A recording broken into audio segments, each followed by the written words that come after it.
Hello, welcome to all on my YouTube channel Jindal chemistry classes. I hope कि ਤੁਸੀਂ ਆਪਣੇ ਆਉਣ ਵਾਲੇ ਮਾਸਟਰ ਕੈਡਰ ਤੇ ਲੈਕਚਰਰ ਕੈਡਰ ਕੈਮਿਸਟਰੀ ਦੀ ਜੋ ਪ੍ਰਿਪਰੇਸ਼ਨ ਹੈ ਉਹ ਬਹੁਤ ਹੀ ਅੱਛੇ ਤਰੀਕੇ ਦੇ ਨਾਲ ਕਰ ਰਹੇ ਹੋਣਗੇ, ਹੈ ਨਾ। ਜਿੱਦਾਂ ਕਿ ਤੁਹਾਨੂੰ ਪਤਾ ਹੈ, ਦੇਖੋ ਕਿ ਆਪਾਂ ਆਲਰੇਡੀ ਆਪਣੇ YouTube ਦੇ ਉੱਪਰ फ्री लाइव सैशन स्टार्ट किए हुए ने थोड़े मास्टर कैडर ते लैक्चरर कैडर कैमिस्ट्री के लिए। तो जो भी बच्चे बेटा प्रिपेयर कर रहे हैं कैमिस्ट्री ਨੂੰ अपने मास्टर कैडर TGT PGT के लिए, या जो बेटा ये जो भी बच्चे ने +1 +2 ਦੇ या जो BSc या MSc एंट्रेंस के लिए प्रिपेयर कर रहे हैं उन्होंने लिए भी यही वीडियोस इक्वली इंपॉर्टेंट है। क्योंकि देखो सिलेबस सब का सेम रहता है, बट हाँ क्वेश्चन किदा के आते हैं वो चेंज करते हैं। ठीक है, तो जो भी बच्चे बेटा चैनल के उपर नवे ने तो वह बेटा चैनल में शेयर जरूर कराया करो, तो चैनल में सबसक्राइब जरूर करो, वध तो वध बेटा चैनल नाल कनैक्ट रहो तो सपोर्ट करो। दूसरा पॉइंट की है बेटा कि आप ऑलरेडी देखो अज के सैशन के आप सिलेबस डिस्कशन करना है। ऑलरेडी सिलेबस के उपर मैं 2 वीडियो बना चुकिया हाँ। पहला आप डिस्कस किया फिजिकल कैमिस्ट्री का सिलेबस, फिर आप डिस्कस किया इनऑर्गैनिक कैमिस्ट्री का। अज के वीडियो के आप गल करांगे थोड़े ऑर्गैनिक कैमिस्ट्री के सिलेबस की। ऑर्गैनिक जो कैमिस्ट्री है किहड़े चैप्टर इंक्लूडेड ने, किहड़े टॉपिक सब तो ज़्यादा इंपॉर्टेंट ने जिथे तुसीं ध्यान देने की तुहानूं रिक्वायरमेंट है। ऑर्गैनिक स्पैक्ट्रोस्कोपी के बारे गल करांगे जिथों क्वेश्चन थोड़े आ सकते हैं। तो वीडियो नूं बेटा स्टार्ट तो लैके एंड तक जरूर देखियो ते अपना फीडबैक जरूर शेयर करिया करो बेटा कमेंट सैशन में। किसी भी तरह की अगर क्वेरी है, डाउट है, तो तुसीं कमेंट सैशन के लिख सकते हो अपना कोई भी डाउट या क्वेरी। वीडियो नूं स्टार्ट करते हाँ। बस एक ही रिक्वेस्ट है बेटा कि वीडियो नूं लाइक जरूर कर दिया करो तो शेयर जरूर करिया करो। देखो बेटा ऑर्गैनिक कैमिस्ट्री की गल करी तो बच्चों को सब तो बड़ा जो फोबिया होंदा है, ठीक है, पेपर के विच और ऑर्गैनिक कैमिस्ट्री तो ही लगता है। ऑर्गैनिक कैमिस्ट्री हालांकि इन्नी ज़्यादा टफ नहीं होंगी, बट हाँ चीज़ों समझने की बहुत ज़्यादा रिक्वायरमेंट है। अगर चीज़ां थोड़े बहुत हद तक क्लीयर ने, थोड़े बेसिक क्लीयर ने, तो ऑर्गैनिक कैमिस्ट्री टफ नहीं लगती। ऑर्गैनिक कैमिस्ट्री का जो बेस है, अगर तुसीं ऑर्गैनिक कैमिस्ट्री को स्ट्रॉन्ग करना है तो ये तुहानूं अपनी जनरल ऑर्गैनिक कैमिस्ट्री को स्ट्रॉन्ग करना पड़ेगा। जनरल जो ऑर्गैनिक कैमिस्ट्री है अगर थोड़ी ये स्ट्रॉन्ग हो गई तो तुसीं मान लो कि थोड़ी ऑर्गैनिक कैमिस्ट्री 50% तुसीं उसको अचीव कर लिया है। 50% ऑर्गैनिक कैमिस्ट्री थोड़े लिए आसान हो जाएगी। तो जो भी बच्चे बेटा देखो नए ने चैनल के ऊपर मैं पहले ही दसदा ऑर्गैनिक कैमिस्ट्री की प्लेलिस्ट मेरे यूट्यूब चैनल के ऊपर ऑलरेडी अवेलेबल है, जिहदे मैं कंप्लीट ऑर्गैनिक कैमिस्ट्री थोड़ी करवाई हुई है। तो जो भी बच्चा बेटा अगर ऑर्गैनिक कैमिस्ट्री की प्रिपरेशन करना चाहता है तो वह मेरे यूट्यूब के प्लेलिस्ट सैशन के जा सकता है, जिथे प्लेलिस्ट बनी हुई है कंप्लीट ऑर्गैनिक कैमिस्ट्री रिवीजन के नाम से। तो उत्थों तुसीं जाके अपने वीडियोज़ को स्टार्ट कर सकते हो, जिथे मैं हर एक टॉपिक को हर एक चैप्टर को करवाया हुआ है। उत्थों तुसीं अपनी ऑर्गैनिक कैमिस्ट्री की प्रिपरेशन स्टार्ट कर सकते हो। आने वाले टाइम के बेटा आप लाइव ऑर्गैनिक कैमिस्ट्री का कोर्स भी लैके आवांगे। मिनीमम प्राइस से वो स्टार्ट करांगे ऑर्गैनिक कैमिस्ट्री का कोर्स। तो जो भी बच्चे अगर मेरे को लाइव सैशनस लेना चाहते हैं तो वह मेरे लाइव सैशनस नाल भी ऑर्गैनिक कैमिस्ट्री को कवर कर सकते हैं। वो पेड कोर्स होएगा, वो आप पेड स्टार्ट करांगे। ठीक है, किसी भी तरह का अगर कोई भी क्वेरी है वो आप उससे डिस्कस कर लेंगे। तो देखो बेटा ये पहला जो चैप्टर लिखा हुआ है purification and characterisation of organic compound. बेटा इस तो ना एक या दो क्वेश्चन देखने तो तुहानूं कई बार मिल जाते हैं इस टॉपिक तो, जिहदे विच कई बार क्वेश्चन आ जाता है कि मान लो तुहाडे कोल 2 कंपाउंड देते तो इन्हों सैपरेट करने के लिए तुसीं किस मैथड का यूज़ कर सकते हो। देखो ये ना काफ़ी चीज़ों के ध्यान रखने वाली होंदियां ने, तो तुहानूं मोटा मोटा हाइडिंग मतलब पता होना चाहिए है टॉपिक बारे कि उहदे विच आपां किस चीज़ों के उपर गल कर सकते हाँ। डिस्टिलेशन बेटा काफ़ी तरह की होंगी है ना, फ्रैक्शनल डिस्टिलेशन है, स्टीम डिस्टिलेशन है। ठीक है, तो ये डिस्टिलेशन काफ़ी तरह की है, किस लिए यूज आती है, सब्लिमेशन टेक्निक की है, क्रोमैटोग्राफी से कई बार क्वेश्चन आ जाते हैं। ये टॉपिक इंपॉर्टेंट है। ठीक है, बट हाँ थोड़ा जिहा मोटा मोटा आइडिया लै सकते हो इन्होंने चीज़ों बारे। ज़्यादा डिटेल के अगर करोगे तो बेटा ये चीज़ां थोड़ियां जिहियां ना क्रैमिंग वाली ज़्यादा हो जाती हैं। जिन्होंने इस चीज़ बारे पता वही क्वेश्चन अटैम्प्ट कर सकते हैं। दूसरा क्वेश्चन आ जाता है बेटा जिवें detection of your nitrogen, sulphur, phosphorus and halogen के लिए। इसके लिए बेटा थोड़ा जो टेस्ट होंगे जिदा कि लसानिस टेस्ट हो गया, ये बहुत ही इंपॉर्टेंट है। इस तो क्वेश्चन ना काफ़ी बार एग्जाम से पूछे भी जा चुके हैं। लसानिस टेस्ट के उपर लसानी एक्सट्रैक्ट की होंदा है या लसानी टेस्ट किस लिए होंदा है। अगर तुसीं नाइट्रोजन की डिटेक्शन करनी है, सल्फर की करनी है, हैलोजन की करनी है तो किस नाल रिएक्शन कर सकते हो। तो अगर वो कंपाउंड थोड़ा प्रेजेंट है, एलीमेंट प्रेजेंट है, तो वो लसानिस एक्सट्रैक्ट के नाल रिएक्ट करके की फॉर्म कर सकता है। तो इदां दे जिहड़े क्वेश्चन ने वो तुहानूं एग्जाम के पॉइंट ऑफ व्यू के नाल इंपॉर्टेंट। ठीक है। सैकेंड देखो चैप्टर आ गया बेटा थोड़ा जनरल ऑर्गेनिक केमिस्ट्री, जिहदे विच थोड़े कार्बन के बारे, उसकी शेप ते हाइब्रिडाइजेशन के बारे डिस्कस होंदा है। जिन्ने भी तरह के ऑर्गेनिक कंपाउंड ने उन्हां दी नेमिंग किदां दी है, उन्हां दी नेमिंग ते क्वेश्चंस हो सकते हैं। ठीक है। फंक्शनल ग्रुप किहड़े-किहड़े ने, उन्हां फंक्शनल ग्रुप में किस फंक्शनल ग्रुप का की नाम है, ठीक है, उसकी आइडेंटिफिकेशन की है, उसते क्वेश्चन आ सकते हैं तुहानूं। ठीक है। Carbon single bond, double bond, triple bond के क्वेश्चन आ सकते हैं। उस तो बाद सब तो जो इंपॉर्टेंट हो जाता है वो थोड़ा है आइसोमेरिज्म, जिहदे विच बेटा थोड़े दो तरह की आइसोमेरिज्म हैगी है। पहली है थोड़ी कॉन्फिगरेशनल ते दूसरी है बेटा कॉन्स्टिट्यूशनल ते थोड़ी दूसरी हैगी बेटा थोड़ी अपनी ऑप्टिकल आइसोमेरिज्म। ते थर्ड कैटेगरी बेटा जी आती है वो आती है कन्फॉर्मर्स। यह तीन तरह के सिस्टम ने जो तुम डिस्कस करने ने ते पढ़ने ने। ऑप्टिकल आइसोमेरिज्म, कन्फॉर्मेशंस आ जाते हैं तो थोड़े आ जाते हैं बेटा कॉन्स्टिट्यूशनल आइसोमेरिज्म, जिन्होंने आप स्ट्रक्चरल आइसोमर्स भी बोल देंगे हैं। तो कई बार इन्हों तो क्वेश्चन देखने को मिल जाते हैं या कई बार क्वेश्चन कंबाइंड फॉर्म के भी आ जाता है। नैक्सट आ जाता है बेटा उन्होंने नोमनक्लेचर, जिदा कि मैं पहले ही दस चुकिया हाँ, वो आप डिस्कस तुम देखनी है। एक बॉन्ड है, बॉन्ड को किद्दां ब्रेक कर सकते हो, होमोलिटिक ते हेटरोलिटिक। जो होमोलिटिक क्लीवेज होंगे तो बेटा फ्री रैडिकल बनता है। फ्री रैडिकल किस किस केस के बन सकता है, under which condition free radical form होंगे ने, या जो हिट्रोलिटिक क्लीवेज होंगी है बेटा तो उदों थोड़े कार्बोकेटाइन ते कार्बनाइन की फॉर्मेशन होंगी है। इन्हां दी स्टेबिलिटी का की ऑर्डर है, किहड़े-किहड़े फैक्टर इन्हां दी स्टेबिलिटी को इफेक्ट करते हैं। Plus I effect, minus I effect, जिन्होंने आप इंडक्टिव इफेक्ट बोल देंगे हाँ। इलैक्ट्रोमैरिक इफेक्ट हो गया बेटा, प्लस एम माइनस एम, जिसनों आप रेजोनेंस इफेक्ट बोल देंगे हाँ। हाइपर कॉन्जुगेशन, ये सारा कुछ बेटा बहुत ही इंपॉर्टेंट रोल प्ले करता है थोड़े ऑर्गेनिक केमिस्ट्री के। इन्हों तो बिना बेटा ऑर्गेनिक केमिस्ट्री का एक सिंगल चैप्टर या एक सिंगल टॉपिक भी प्रोसीड नहीं हो सकता। ठीक है। इलैक्ट्रोफाइल के होंगे ने, न्यूक्लियोफाइल के होंगे ने, ये बेसिक ने, ये क्लीयर होने बहुत जरूरी ने। इन्हों तो बिना बेटा तुम चैप्टर में अगे प्रोसीड नहीं कर पाओगे। तो सब तो पहला बेटा इसनों ही स्ट्रॉन्ग करना है। मैं अपने ऑर्गेनिक केमिस्ट्री के प्लेलिस्ट के बेटा इन 3 पार्ट्स करवाया हुआ है, पार्ट 1, पार्ट 2 ते पार्ट 3। तो जो भी बच्चे बेटा अगर ऑर्गेनिक केमिस्ट्री करना चाहते हैं तो वह ऑर्गेनिक केमिस्ट्री मेरे यूट्यूब चैनल के उपरों कर सकते हैं। ठीक है। कुछ टाइम बाद बेटा इसकी अनाउंसमेंट भी कर देंगे। ऑर्गेनिक केमिस्ट्री का आप एक पेड बैच लेके आवांगे, तो जो बच्चे पेड बैच में ज्वाइन करना चाहते हैं तो वो पेड बैच भी ज्वाइन कर पाएंगे। नैक्सट है बेटा हाइड्रोकार्बन। ये बेटा +1 का चैप्टर है थोड़ा हाइड्रोकार्बन, जिहदे 3 बेसिकली तरह के हाइड्रोकार्बनस को पढ़ना है। एल्केन्स बारे सारी डिस्कशन होएगी, एल्कीन्स बारे ते एल्काइन्स बारे। तो ये बेटा समटाइम्स आप एरोमैटिक कंपाउंड्स भी पढ़ लेंगे हाँ। थोड़े एरोमैटिक थोड़ी बेंजीन जिवें आ गई है ना, उन्होंने बारे भी डिस्कशन ये भी कर सकते हैं। तो बेटा यही मैथड इन्हों की प्रॉपर्टीज़ की ने, इन्हों दी फिजिकल प्रॉपर्टीज़ की ने, कैमिकली किद्दां बिहेव करते हैं, कैमिकल प्रॉपर्टीज़ की ने, किद्दां दी रिएक्शनस दिंदे ने, इन्हां विच आपां वो डिस्कस करना है। मैथड ऑफ फॉर्मेशंस की ने, ये इदां दी चीज़ां बहुत ही इंपॉर्टेंट हो जांदियां ने। एल्केन तो बेटा जनरली जो क्वेश्चन आते हैं वो थोड़े कन्फॉर्मेशंस तो आ जाते हैं, इथेन, ब्यूटेन ते प्रोपेन के कन्फॉर्मेशंस की ने, उत्थों क्वेश्चन आ जाते हैं। ठीक है। एक हेलोजिनेशन ऑफ एल्केन होंदा है, उसका मैकेनिज्म फ्री रेडिकल मैकेनिज्म है, उत्थों क्वेश्चन पूछे जा सकते हैं।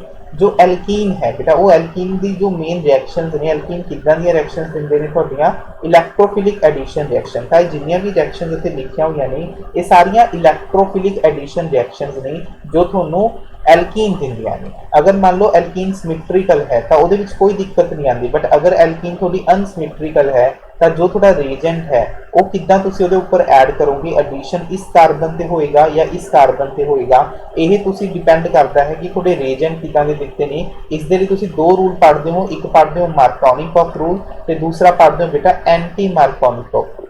इन्हों भी आप अगे डिस्कस करांगे, बट मैं ऑलरेडी जिदा कह रहा हाँ मेरी कंप्लीट ऑर्गेनिक केमिस्ट्री की प्लेलिस्ट है, वो बेटा सब कुछ अवेलेबल है, हर एक टॉपिक को कवर करवाया हुआ है, तो उत्थों तुसीं जाके देख सकते हो। नैक्सट कई बार क्वेश्चन आ जाता है एल्कीन ते एल्काइन की कंपैरिजन आ जाती है कि दोनों चो रिएक्टिव किहड़े ज़्यादा होंदे ने, इन्हां दा एसिडिटी का ऑर्डर की है, वो क्वेश्चन इंपॉर्टेंट हो जाते हैं। नैक्सट मैं जिदा क्या एरोमैटिक हाइड्रोकार्बन, जो थोड़े एरोमैटिक बेंजीन है, बेंजीन किद्दां दी रिएक्शंस दिंदे ने, that is your electrophilic substitution reaction. क्यों दिंदे ने बेटा, देखो एल्कीन च भी डबल बॉन्ड है, बेंजीन च भी डबल बॉन्ड है, बट एल्कीन थोड़ा दिंदे ने इलैक्ट्रोफिलिक एडिशन दिंदे ने, बट बेंजीन दिंदे ने इलैक्ट्रोफिलिक सब्सटीट्यूशन रिएक्शंस। ऐदा क्यों है, इसनों भी डिस्कस किया हुआ है ऑलरेडी बेटा मेरे वीडियो सैशनस दे विच। ठीक है, ਆਪਾਂ ਸਾਰਾ ਕੁਝ ਥੋਰਲੀ ਡਿਸਕਸ ਕਰਾਂਗੇ ਆਪਣੇ ਪੇਡ ਬੈਚ ਦੇ ਵਿੱਚ। ਠੀਕ ਹੈ, ਇਹਨਾਂ ਦੀ ਨੋਮਨਕਲੇਚਰ ਕਿੱਦਾਂ, ਕਿਉਂ ਇਹ ਰਿਐਕਸ਼ਨਸ ਇਦਾਂ ਦੀਆਂ ਦਿੰਦੇ ਨੇ, aromatic, non aromatic, anti aromatic ਕੀ ਨੇ, ਇਹ ਵੀ ਇੰਪॉर्टेंट है। कई बार क्वेश्चन जो ਇਹਨਾਂ ਤੇ ਵੀ ਆ ਜਾਂਦਾ ਹੈ कि दसो जो गिवन कंपाउंड जो है वो एरोमैटिक है, एंटी एरोमैटिक है, इन्हां ਦੀਆਂ कंडीशनस की ने, किदां तुसीं चैक कर सकते हो इन्हां दी एरोमैटिसिटी के ऊपर या नॉन एरोमैटिक है, कदों किहड़ा कंपाउंड एरोमैटिक होएगा, किहड़ा नॉन एरोमैटिक होएगा, किहड़ा एंटी एरोमैटिक होएगा, ये इंपॉर्टेंट है। ठीक है, बेंजीन दे विच सब तो ज़्यादा जो इंपॉर्टेंट रिएक्शनस ने उन्हां दी हैलोजिनेशन रिएक्शन, नाइट्रेशन है, क्रीडलक्राफ्ट एल्काइलेशन, असाइलेशन है। एक ऑलरेडी जो ग्रुप प्रेजेंट है बेंजीन के ऊपर ਉਹਦਾ डायरेक्टिव इन्फ्लुएंस है कि ਉਹ थोड़ा ऑर्थो पैरा डायरेक्टिंग होएगा, मतलब जो इनकमिंग इलेक्ट्रोफाइल आएगा थोड़े बेंजीन के ऊपर रिएक्ट करने के लिए वो ऑर्थो पैरा डायरेक्टिव नेचर होएगा या वो मैटा डायरेक्टिंग होएगा। तो इदा के क्वेश्चंस भी थोड़ा एग्जाम के बहुत बारी आते हैं, बहुत ही ज़्यादा इंपॉर्टेंट रोल प्ले करते हैं, चाहे थोड़ा मास्टर कैडर का एग्जाम है, चाहे थोड़ा लैक्चरर कैडर का एग्जाम है। यही टॉपिक बहुत इंपॉर्टेंट है, अगर कोई बच्चा खुद तो भी प्रिपेयर कर रहे बेटा तो इन्होंने टॉपिक्स को बिल्कुल भी तुसी स्किप नहीं करना, बहुत इंपॉर्टेंट है। हाँ, एक चीज़ रहेगी सी ओजोनोलिसिस रिएक्शन, बहुत इंपॉर्टेंट है बेटा ओजोनोलिसिस रिएक्शन थोड़ी कि थोड़े प्रोडक्ट की बनते हैं ओजोनोलिसिस तो ये ट्रिक की है कितना तुसी प्रोडक्ट बना सकते हो, ऑलरेडी सब कुछ बेटा अपना डिस्कस किया हुआ है मेरे यूट्यूब चैनल के ऊपर। नेक्स्ट चैप्टर आता है बेटा अपना ऑर्गेनिक कंपाउंड कंटेनिंग हैलोजन, जिन्हों आप बेटा बोलते हैं haloalkanes and haloarenes, haloalkanes and haloarenes. ਇਹਦੇ ਵਿੱਚ बेटा देखो हैलो कार्बन ਤੇ ਹੈਲੋਜਨ ਦਾ ਬੌਂਡ ਘੱਟੋ ਘੱਟ ਇੱਕ ਕਾਰਬਨ ਤੇ ਹੈਲੋਜਨ ਦਾ ਬੌਂਡ ਹੋਏਗਾ, ਉਹਨੂੰ ਆਪਾਂ ਡਿਸਕਸ ਕਰਨਾ ਹੈ। ਉਹਦਾ ਨੇਚਰ ਕਿਦਾਂ ਦਾ ਹੈ, ਉਹਦੀਆਂ ਰਿਐਕਸ਼ਨਸ ਤੇ ਪ੍ਰੋਪਰਟੀਜ਼ ਕਿੰਨੀਆਂ ਨੇ, ਉਹਨੂੰ ਆਪਾਂ ਕਿੱਦਾਂ ਪ੍ਰੀਪੇਅਰ ਕਰ ਸਕਦੇ ਹਾਂ, ਕਿੱਦਾਂ ਦੀਆਂ ਰਿਐਕਸ਼ਨਸ ਦਿੰਦੇ ਨੇ, ਇਹ ਬਹੁਤ ਇੰਪॉर्टेंट ਹੈ। ਧਿਆਨ ਰੱਖਣਾ ਜੋ ਥੋੜੀ ਹੈਲੋ ਐਲਕੇਨ ਜਾਂ ਹੈਲੋ ਮਤਲਬ एरिन्स ਨੇ ਉਹ ਥੋੜੀਆਂ ਦਿੰਦੇ ਨੇ ਨਿਊਕਲੀਓਫਿਲਿਕ ਸਬਸਟੀਟਿਊਸ਼ਨ ਰਿਐਕਸ਼ਨਸ। ਉਹ ਕਿੱਦਾਂ ਦੀਆਂ ਰਿਐਕਸ਼ਨਸ ਦਿੰਦੇ ਨੇ ਤੁਹਾਡੀਆਂ ਨਿਊਕਲੀਓਫਿਲਿਕ ਸਬਸਟੀਟਿਊਸ਼ਨ रिएक्शन देंगे ने। बेटा वीडियो में ना एक चीज़ रिक्वेस्ट है बेटा थोड़े लिए ही देखो ये सिलेबस डिस्कस कर रहे हैं सब बच्चों के लिए, तो वीडियो में बेटा वध तो वध बच्चों तक शेयर जरूर कराया करो ताकि बच्चे एटलीस्ट सिलेबस में देख के अपना प्रिपरेशन स्टार्ट कर सकन। ऑलरेडी मैं अपने चैनल के ऊपर फिजिकल कैमिस्ट्री का इनऑर्गेनिक कैमिस्ट्री का आप कर ही दिता है सिलेबस डिस्कस, हुण आप डिस्कस कर रहे हैं ऑर्गेनिक कैमिस्ट्री का, तो इसमें वध तो वध शेयर कराया करो ताकि बेटा बच्चे चैनल नाल जुड़ भी सकन ते उन्होंने पता भी चले कि जिस पेपर लिए वो प्रिपेयर कर रहे हैं उहदे विच की चीज़ां इंपॉर्टेंट हैं। नैक्सट है बेटा organic compound containing nitrogen oxygen sorry, जिहदे विच बेटा बेसिकली आप इत्थे पढ़ना है थोड़ा एल्कोहल, थोड़ा फिनोल, ईथर आ जाता है, ते थोड़ा आ जाता है बेटा एल्डिहाइड, कीटोन ते एसिड ग्रुप, एल्डिहाइड, कीटोन ते एसिड ग्रुप। ये थोड़े 6-7 ਇਹਦੇ ਵਿੱਚ ਆ ਜਾਂਦੇ ਨੇ ਜੋ ਤੁਸੀਂ ਇਹਦੇ ਵਿੱਚ ਡਿਸਕਸ ਕਰਨੀ ਹੈ। बेटा सब ਦੇ ਵਿੱਚ ਇੱਕ ਚੀਜ਼ ਬੜੀ ਕਾਮਨ ਹੈ, ਇਹਨਾਂ ਦੀਆਂ ਪ੍ਰੋਪਰਟੀਜ਼ ਕਿੱਦਾਂ ਦੇ ਨੇ, ਸਟਰਕਚਰ ਕੀ ਨੇ, ਫੰਕਸ਼ਨਲ ਗਰੁੱਪ ਕੀ ਨੇ, ਕਿੱਦਾਂ ਬਿਹੇਵ ਕਰਦੇ ਨੇ, ਬੌਂਡ ਦਾ ਨੇਚਰ ਕਿੱਦਾਂ ਦਾ ਹੁੰਦਾ ਹੈ, ਕਿੱਦਾਂ ਦੀਆਂ ਰਿਐਕਸ਼ਨਸ ਇਹ ਦਿੰਦੇ ਨੇ, ਇਹ ਬਹੁਤ ਇੰਪॉर्टेंट ਹੈ। ਇਹਨਾਂ ਦੀ ਮੈਥਡ ਆਫ ਫਾਰਮੇਸ਼ਨਸ ਕੀ ਨੇ, ਜਿੱਦਾਂ ਅਲਕੋਹਲ ਦੀ ਗੱਲ ਕਰੀਏ बेटा ਤਾਂ ਅਲਕੋਹਲ 'ਚ ਕੁਐਸਚਨਸ ਆ ਜਾਂਦੇ ਨੇ ਪ੍ਰਾਇਮਰੀ ਸੈਕੰਡਰੀ ਟਰਸ਼ਰੀ ਅਲਕੋਹਲ ਨੂੰ ਆਪਾਂ ਕਿੱਦਾਂ ਡਿਸਟਿੰਗੁਇਸ਼ ਕਰ ਸਕਦੇ ਹਾਂ, ਜਿਹਦੇ ਵਿੱਚ ਸਭ ਤੋਂ ਜ਼ਿਆਦਾ ਇੰਪॉर्टेंट ਆ ਜਾਂਦਾ ਹੈ ਤੁਹਾਡਾ ਲੂਕਾਸ ਰੀਜਨ या विक्टर मेयर टेस्ट आ जाता है, लुकास रीजन टेस्ट आ जाता है या थोड़ा बेटा आ जाता है विक्टर मेयर टेस्ट आ जाता है, विक्टर मेयर टेस्ट या इहदी रिएक्शन आ जाती है बेटा कॉपर दी in the presence of heat. तो यह रिएक्शनस आप यूज करते हैं to distinguish between your primary secondary tertiary alcohol. ठीक है, डिहाइड्रेशन की टैक्नीक्स ने कि क्या डिहाइड्रेशन करते हैं, फिनोल का acidic character, primary secondary tertiary alcohol के विचों एसिडिक नेचर का ऑर्डर की है, इदा के क्वेश्चन आ जाते हैं। ईथर के लिए सब तो इंपॉर्टेंट जो रिएक्शन है बेटा थोड़ी दैट इज योर रीमन थोड़ी विलियमसन सिंथेसिस है, विलियमसन सिंथेसिस से कई बार क्वेश्चन आ जाते हैं कि उसकी कंडीशन की ने कि थोड़ी उत्थे ईथर फॉर्मेशन हो रैदर दैन एलिमिनेशन। ठीक है, नेक्स्ट जो इंपॉर्टेंट रिएक्शन है reamer teamer reaction, that is the reaction of your phenol, बहुत ही ज़्यादा इंपॉर्टेंट है रीमर टीमर रिएक्शन। एक रिएक्शन बेटा थोड़ी कॉल बेस्ड रिएक्शन बहुत ज़्यादा इंपॉर्टेंट है रिएक्शन जो मैं लिख रहा हाँ। उस तो बाद बेटा थोड़े आ जाते हैं थोड़े एल्डिहाइड ते कीटोन ग्रुप जो कि बेसिकली दिंदे ने थोड़िया न्यूक्लियोफिलिक एडिशन रिएक्शन। ध्यान रखना हैलो एल्केन हैलो एरिन दिंदे सी न्यूक्लियोफिलिक सबस्टिट्यूशन रिएक्शंस ते जिहड़े थोड़े बेटा कार्बोनिल ग्रुप ने वो दिंदे ने न्यूक्लियोफिलिक एडिशन रिएक्शन। दोनों के विचों किहड़ा ज़्यादा रिएक्टिव है, एल्डिहाइड रिएक्टिव है या कीटोन है, डिफरेंट डिफरेंट न्यूक्लियोफाइल्स के नाल कितना बिहेव करते हैं, डिफरेंट प्रोडक्ट की बनते हैं ऑक्सीडेशन ग्रिगनार्ड रीजेंट के नाल रिडक्शन के नाल। ठीक है, रिडक्शन के दो इंपॉर्टेंट ने वोल्फ केशनर ते क्लेमेंसन रिडक्शन। ठीक है, वोल्फ केशनर के आप बेसिक मीडियम यूज़ करते हैं, ध्यान रखना ये आप बेसिक मीडियम यूज़ करते हैं। क्लेमेंसन रिडक्शन के आप बेटा एसिडिक मीडियम यूज़ करते हैं। इन्हों का की इफैक्ट होंगे है गिवन फंक्शनल ग्रुप के उपर किदा ये बिहेव करते हैं, बहुत ही इंपॉर्टेंट है। इन्हों के बेस के उपर बेटा एक क्वेश्चन है मैरिटोरियस के जो रिसेंटली एग्जाम होया 2022 के ये बेस के उपर क्वेश्चन पूछा गया से। ठीक है, एल्डोल कंडेंसेशन के ऊपर बहुत क्वेश्चन आते हैं बेटा। कैनिजारो रिएक्शन ये बहुत ही इंपॉर्टेंट ने।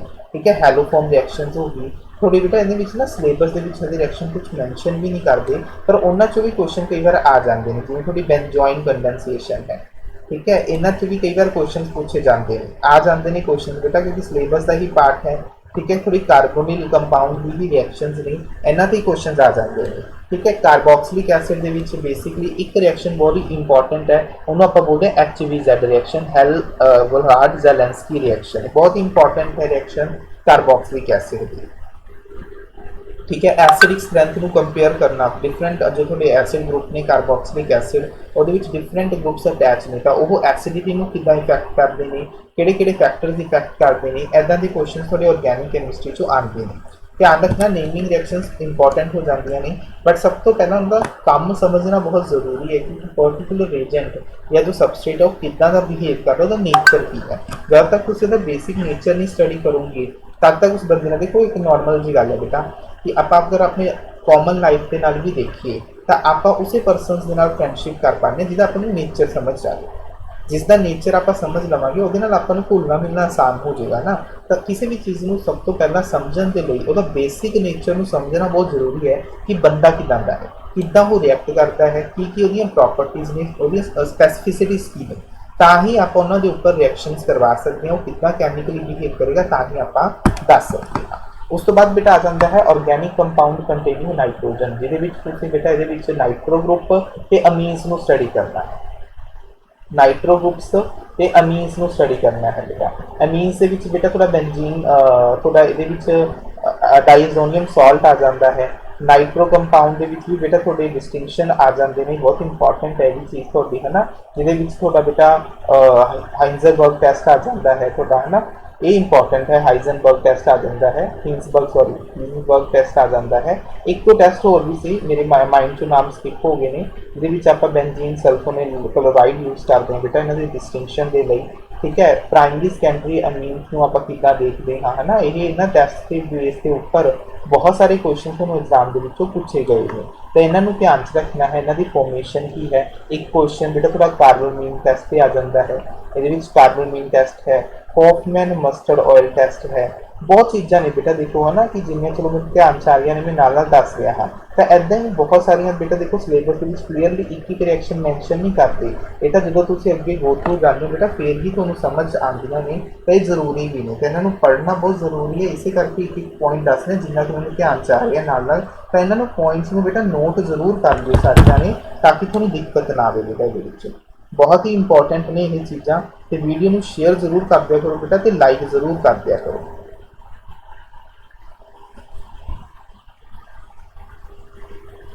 ओके, इस तो बाद बेटा पॉलीमर आ जाते हैं। पॉलीमर कई बार क्वेश्चन जो आते हैं बेसिकली वो मोनोमर्स को पूछ लेंगे हैं, या मोनोमर्स दे के पूछ लेंगे हैं कि पॉलीमर इतों बन सकता है, या कई बार उसके टाइप्स तो क्वेश्चन आ जाते हैं कि पॉलीमर कि पॉलीमर की टाइप है, थर्मोसेटिंग है, इलास्टिक है, फाइबर है, ठीक है, या थर्मोप्लास्टिक है, इन्हों तो क्वेश्चन आ जाते हैं थोड़ा। ठीक है, होमोपॉलीमर है या कोपॉलीमर है, इदा के क्वेश्चन आ जाते हैं। कई बार क्वेश्चन थोड़ी वल्कनाइजेशन ऑफ रबड़ तो पूछा जाता है, जो थोड़ी नैचुरल रबड़ है वो सिस फॉर्म होंगी है, ट्रांसफॉर्म होंगी है, that is very very important. ठीक है, बाकी थोनों इतने पॉलीथीन नाइलॉन पॉलीएस्टर ते बैकेलाइट बारे दिता हुआ है, इन्हों ध्यान नाल पढ़ना। इन्हों के मोनोमर यूनिट्स की ने, इन्हों के मोनोमर यूनिट्स की ने, हर एक तो पता होने चाहिए ने, प्लस इन्हों की एप्लीकेशन ये तुसीं ध्यान च रखनी है। क्वेश्चन डायरैक्टली ये बेस पर आता है, थानू डायरैक्टली क्वेश्चन पूछा जाता है।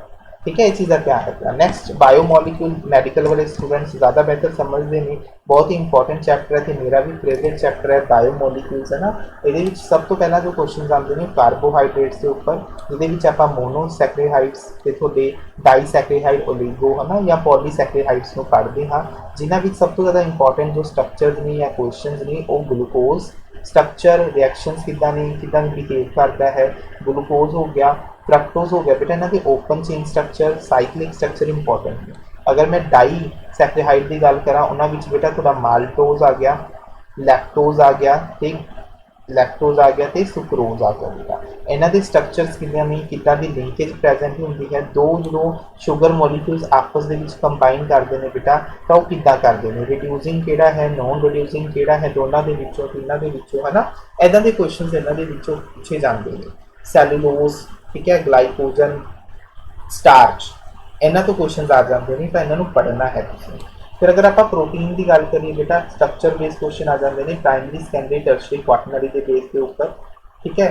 डीनेचुरेशन प्रोटीन का किदा कर सकते हैं, पीएच कंट्रोल करके टैंपरेचर के नाल है ना, इंजाइम्स किदा की रोल प्ले करते हैं।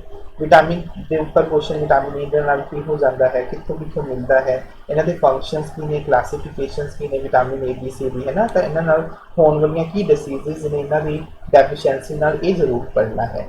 डीएनए ते आरएनए के बीच की डिफरेंस है, कितने तरह के आरएनए होंगे ने, स्ट्रक्चर की है, ठीक है। थोड़े तीन तरह के डीएनए ने, राइबोसोमल, मैसेंजर ते ट्रांसपोर्ट, उन्होंने फंक्शन कई बार पूछे जाते हैं बेटा।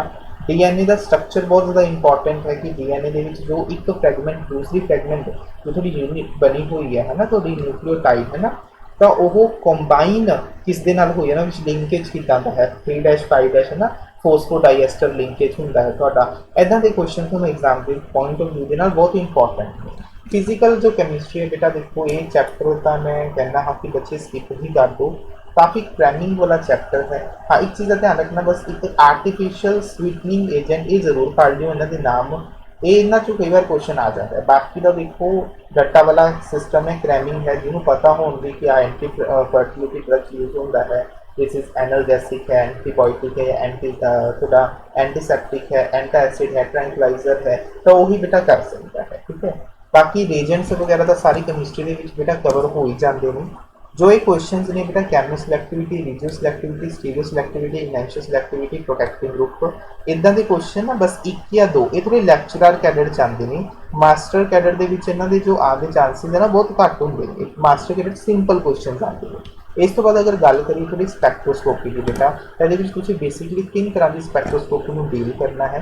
पहला है अल्ट्रा वायलेट स्पैक्ट्रोस्कोपी, उस तो बाद IR पढ़ोगे एंड आफ्टर दैट तुसीं पढ़नी है NMR स्पैक्ट्रोस्कोपी।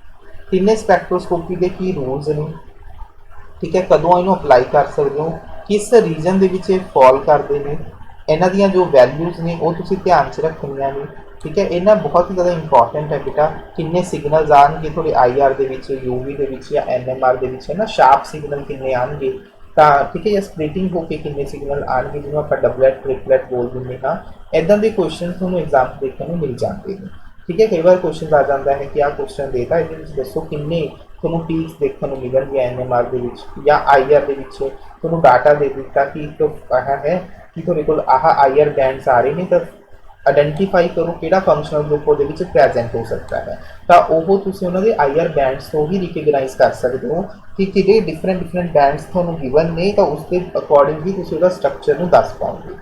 UV के बेसिकली थोड़िया ट्रांजिशन आदि ने, जिसमें आप इलैक्ट्रॉनिक ट्रांजिशन बोल दें, इलैक्ट्रॉनिक स्पैक्ट्रोस्कोपी बोल दें हाँ, pi to pi star transition, N to pi star बेटा, N to sigma to sigma star आ जाते हैं, तो यही ट्रांजिशन के बेस पे क्वेश्चन आ जाते हैं। हाइपरक्रोमिक शिफ्ट की है, पैथोक्रोमिक की है, हिप्सोक्रोमिक की है शिफ्ट, इन्हों के बेस पे क्वेश्चन आ जाते हैं। किहड़ा फैक्टर कदों लैंडा मैक्स में घटा सकता है, बढ़ा सकता है, कॉन्जुगेशन का की इफेक्ट पैंदा है, ठीक है। वुडवर्ड फिशर्स रूल ने कई बार वो भी एग्जाम च देखने को थोड़ा मिल सकते हैं, तो इन्होंने पॉइंट्स में ध्यान के नाल तुसीं देखना है स्पैक्ट्रोस्कोपी में। एक चीज़ बेटा नोट कर रहा हाँ, जो भी बच्चे बेटा स्पैक्ट्रोस्कोपी का, जो भी बच्चे बेटा स्पैक्ट्रोस्कोपी कंप्लीट स्पैक्ट्रोस्कोपी जिहदे तुहानूं नोट्स देवांगे, जिन्नी भी स्पैक्ट्रोस्कोपी है physical, inorganic, organic plus recorded lectures, plus ਇਹਦੀ ਅਸਾਈਨਮੈਂਟ ਬੇਟਾ, ਜਿਹਦੇ ਅਸਾਈਨਮੈਂਟ ਦੇ ਵਿੱਚ ਘੱਟੋ ਘੱਟ ਆਈ ਥਿੰਕ 50-60 ਕੁਐਸਚਨਸ ਨੇ, ਇਹ ਤੁਹਾਨੂੰ ਮਿਲਣਗੇ ਬੇਟਾ। Notes, recorded lecture plus assignment, ਇਹ ਤੁਸੀਂ ਪੇਡ ਲੈ ਸਕਦੇ। ਜੋ ਵੀ ਬੱਚੇ ਸਪੈਕਟ੍ਰੋਸਕੋਪੀ ਨੂੰ ਕਰਨਾ ਚਾਹੁੰਦੇ ਨੇ ਤਾਂ ਉਹ ਮੇਰਾ ਪੇਡ ਕੋਰਸ ਨੂੰ ਜੁਆਇਨ ਕਰ ਸਕਦੇ ਨੇ, ਕਿਉਂਕਿ ਸਪੈਕਟ੍ਰੋਸਕੋਪੀ ਦੇ ਵਿੱਚ ਬੇਟਾ ਦੇਖੋ 5 ਤੋਂ ਲੈ ਕੇ 10 ਕੁਐਸਚਨਸ ਪੱਕੇ ਆਣੇ ਹੀ ਆਣੇ ਨੇ ਤੁਹਾਡੇ ਐਗਜ਼ਾਮ ਦੇ ਵਿੱਚ। ਤਾਂ ਇਹ ਬਹੁਤ ਹੀ ਇੰਪੋਰਟੈਂਟ ਪਾਰਟ ਰੋਲ ਪਲੇ ਕਰਦਾ ਹੈ। ਤਾਂ ਜੋ ਵੀ ਬੱਚੇ ਬੇਟਾ ਸਪੈਕਟ੍ਰੋਸਕੋਪੀ ਨੂੰ ਅਗਰ ਪੜ੍ਹਨਾ ਚਾਹੁੰਦੇ ਨੇ ਕੰਪਲੀਟ ਡਿਟੇਲ ਦੇ ਵਿੱਚ ਹੈ ਨਾ, ਟੋਟਲੀ, ਤਾਂ ਉਹ ਮੇਰਾ ਪੇਡ ਬੈਚ ਨੂੰ ਜੁਆਇਨ ਕਰ ਸਕਦੇ ਨੇ। ਇਸ ਦਾ ਜੋ ਆਫਰ ਪ੍ਰਾਈਸ ਹੈ ਬੇਟਾ ਉਹ 999 ਰੁਪੀਜ਼ ਹੈ। 999 ਰੁਪੀਜ਼ ਦੇ ਵਿੱਚ ਤੁਹਾਨੂੰ ਸਾਰਾ ਕੁਝ ਅਵੇਲੇਬਲ ਹੋਏਗਾ, notes, recorded lectures plus assignment. ਤਾਂ ਜੋ ਵੀ ਬੱਚੇ ਅਗਰ ਸਪੈਕਟ੍ਰੋਸਕੋਪੀ ਦਾ ਲੈਣਾ ਚਾਹੁੰਦੇ ਨੇ ਤਾਂ ਉਹ ਮੈਨੂੰ ਕੰਟੈਕਟ ਕਰ ਸਕਦੇ ਨੇ ਬੇਟਾ ਮੇਰੇ ਗਿਵਨ ਨੰਬਰ ਦੇ ਉੱਪਰ 8566007006। ठीक है। इसी तरह बेटा चैनल ਨਾਲ कनेक्ट रहो। मैं सारा सिलेबस ਤੁਹਾਡੇ ਨਾਲ डिस्कस कर ਦਿੱਤਾ है। चैनल ਨੂੰ सपोर्ट जरूर करो। Stay blessed, stay tuned, happy learning.